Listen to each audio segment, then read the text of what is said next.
Oi, pessoal, tudo bem com vocês? Hoje o vídeo do canal vai falar sobre equação aplicada em problemas. Mas antes disso, eu já vou deixando aqui para vocês a indicação dos outros vídeos que a gente fez aqui no canal, referente à equação de primeiro grau, MMC, MDC. Por quê?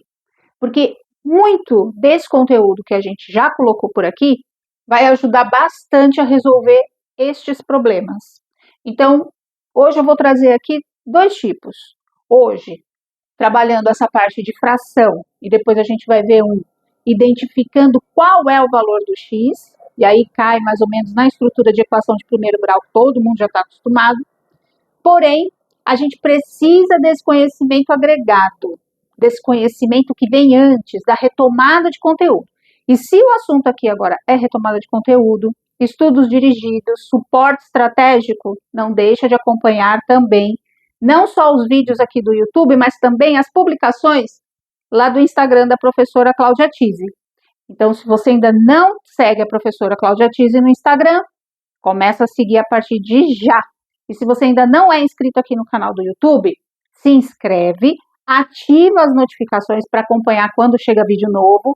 Fica de olho também se você já é inscrito e deixa o seu like no vídeo, beleza? Vamos lá. Vamos começar a resolver aqui este problema matemático, que não é difícil. A gente olha assim e vai pensar, meu Deus, não sei fazer isso, professor, isso daqui é dificílimo. Não é não. Lembra lá do nosso caracol? Esse também é molezinha, vocês também vão conseguir fazer super fácil e a partir desse vocês vão acabar acostumando que os outros que também vão aparecer um pouco mais estruturados, um pouco mais elaborados, também parte da mesma ideia. Vamos lá. Primeiro de tudo, vamos ler o que o problema nos traz. Carlos tinha certa quantia em dinheiro. Foi ao shopping e gastou 1/3 para comprar uma revista, 1/4 para comprar um CD e ainda ficou com R$ 25. A pergunta que não quer calar. Qual era a quantia que Carlos possuía? Não sei, Pro, tem fração, tem dinheiro, e você está me perguntando quanto ele tinha, então é x, então é equação. Não sei, tem muita coisa, muita informação. Sim, muita informação tem mesmo. Só que esse tipo de exercício é mais simples de resolver do que vocês pensam. E uma das primeiras etapas que a gente tem que seguir é anotar os dados dos problemas. Eu tenho um monte de aluno que fala para mim que não consegue sair da primeira linha do problema, porque eles não anotam os dados. Então, anotem tudo que o problema está dizendo. Vamos lá, vamos começar então com essa parte dos dados do problema. Vou escrever aqui, ó, pessoal. Dados. Quais são os dados que eu tenho? Que o Carlos tinha uma certa quantia em dinheiro. Eu sei quanto que o Carlos tem? Não. Então, vamos anotar assim, ó. A quantia do Carlos é X. Não sei o que ele tem.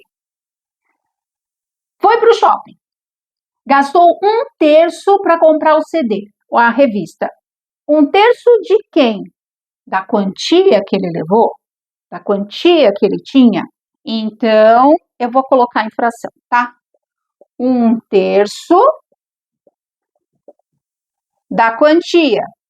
E eu traduzindo isso para a estrutura equacional, eu vou ter 1/3 de x. Até aqui tudo bem? 1/4 na compra de um CD. Mesma conversa. Ele tinha lá o dinheiro, foi no shopping, com 1/3 do que ele tinha, comprou a revista, e com 1/4 ele comprou um CD. Então, 1/4 da quantia é igual a 1/4 de x. Pessoal, por que 1/4 de x? Porque eu estou me referindo a todo momento à quantia que ele tinha. E a quantia que ele tinha eu não sei, é x. Ok? Então, eu tenho esses dados no problema. Muito bem. E agora?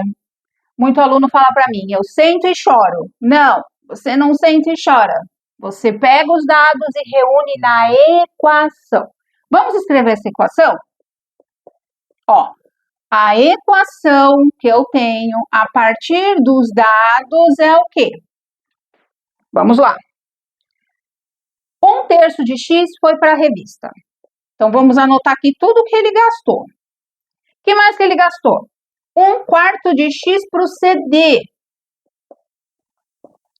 Ele ficou com R$25 ainda. Então, quer dizer, isso que ele ficou faz parte ainda do que ele tem, da quantia que ele levou. Então, é mais os R$25.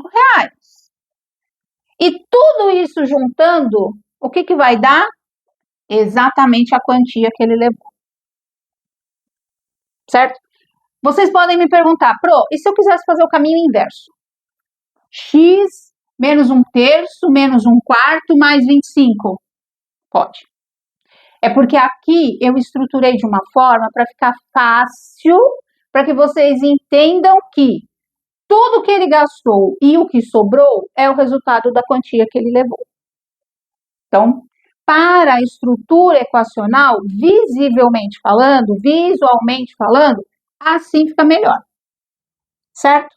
Eu vou dar um tempinho para vocês copiarem esses dados com essa equação montada para vocês poderem enxergar depois como a gente vai resolver esse cálculo, certo?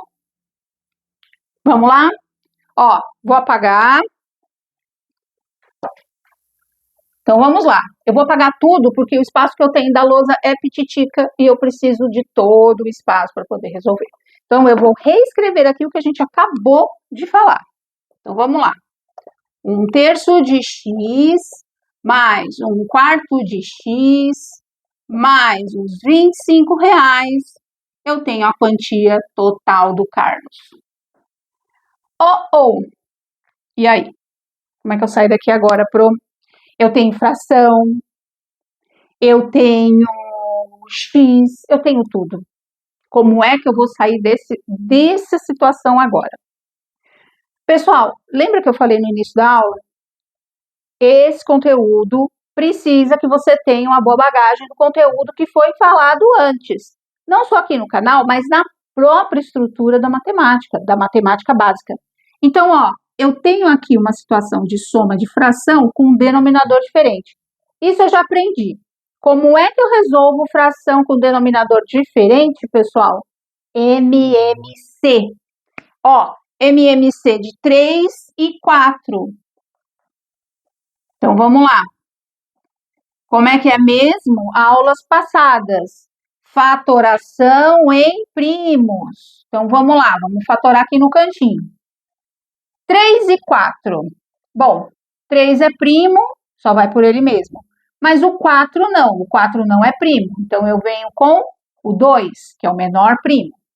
O 3 eu copio. 4 por 2 é 2. 2 novamente. 3 eu copio, 2 por 2 é 1. Agora eu uso o 3. 1 e 1. Olha aí. 2 vezes 2, 4. Vezes 3, 12. O meu MMC vai ser igual a 12. Então, o que eu tenho que fazer mesmo? Transportar o MMC para o resultado das minhas frações. Pro, 25 e x não tem nada embaixo. Não tem nada, mas a matemática já explicou para gente que quando isso acontece, eu tenho o número 1 aqui. Então, o que eu tenho que fazer? O cálculo. Então, vamos lá. Vamos copiar separadinho para que visualmente vocês enxerguem, todos os passos. Então, vamos lá. É 12, né? 12, 12, 12 e 12. Como é que era mesmo para resolver isso aqui, pessoal? A técnica? Divide pelo de baixo e multiplica pelo de cima. Lembrou? Deixa eu fazer esse sinal aqui melhor que ele tá feio. Vamos lá. Divide pelo de baixo e multiplica pelo de cima. MMC. Então, vamos lá. 12 dividido por 3 é 4. Vezes 1x. 4x. Lembrando que 1/3 de x é a nossa parte da quantia total, então ele precisa ser colocado aqui, tá? A fração carrega o x. 12 dividido por 4 é 3, vezes 1, 3x. 12 dividido por 1 é 12, vezes 25. Coloca a tabuada para funcionar. 300. 12 dividido por 1 é 12, e 12 vezes x são 12x. Pronto. Agora eu já consegui colocar todo mundo no mesmo denominador. E vocês vão identificar que agora, com isso resolvido, eu tenho uma estrutura que eu consigo fazer o cálculo.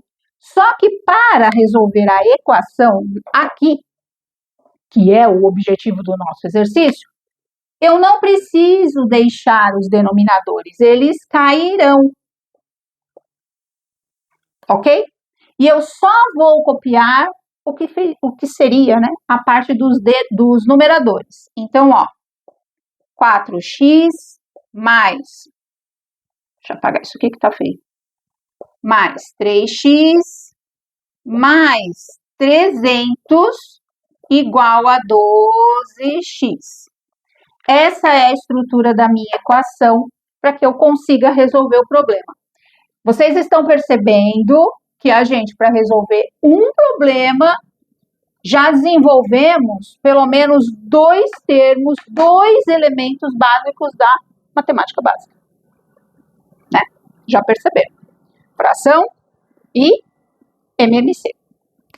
O que eu vou fazer agora com essa informação? Eu vou desenvolver. Então, vamos lá. Eu vou sair daqui e vou vir para cá. 4x mais 3x. Lembra que eu falei na última aula sobre equação? A equação, ela trabalha no princípio de equivalência. Só que o que acontece? No primeiro membro, eu tenho que estar com todas as minhas incógnitas acompanhadas dos coeficientes. E no segundo membro, eu tenho que estar somente com os meus números, sem acompanhamento de incógnita. Então, o que eu vou fazer? Eu tenho um 12x aqui. Ele vai ter que ficar ao lado desse 4 e desse 3. Então, vamos lá. Regra de sinais. 4 e 3 já estão no primeiro membro. O 12 vai mudar. Aqui, ele não tem nada de sinal na frente dele. Então, isso quer dizer que ele é positivo. Ele vai mudar de lado, então ele vai vir para cá como menos 12x. Igual. O 300 é o único fator numérico que eu tenho sem incógnita. E ele está mais. Então, ele muda de lado, vira menos. Ok? É isso aqui, ó. Maravilha. Agora, vamos lá. Agora, aqui é 100% equação, hein? 4x mais 3x, eu tenho 7x. Menos 12x. Igual a menos 300. Eu tenho regra de sinal acontecendo aqui. O 7 é positivo e o 12, que é maior, é negativo. Na regra de sinal pela subtração e soma, mantém o sinal do maior e faz o cálculo entre os números. 12 menos 7, 5x, igual a menos 300. Cheguei aqui numa situação que eu também já tinha falado no outro vídeo. A minha incógnita nunca poderá ser negativa. Não importa, eu vou fazer o cálculo, vai aparecer o menos, só que pela regra ela não pode ser negativa, porque eu quero saber o valor real dela, o real valor que ela assume num problema.